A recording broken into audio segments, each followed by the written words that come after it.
very genuine and very honest responses. So पहले तो congratulations to all those who could at least went out there. Please thank you. हमने gradually develop किया, gradually सीखा. हमारी soul नहीं डरती.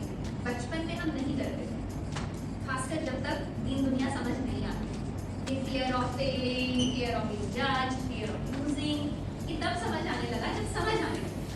How did you feel or experience your soul? पास आती जब इंस्टा रील्स चलाते चलाते 2 घंटे हो जाते हैं अपने अंदर से आवाज आती है बहुत हो गया, लेकिन फिर वही है ना कि मन है वो सोल से भी ज्यादा स्ट्रॉन्ग है.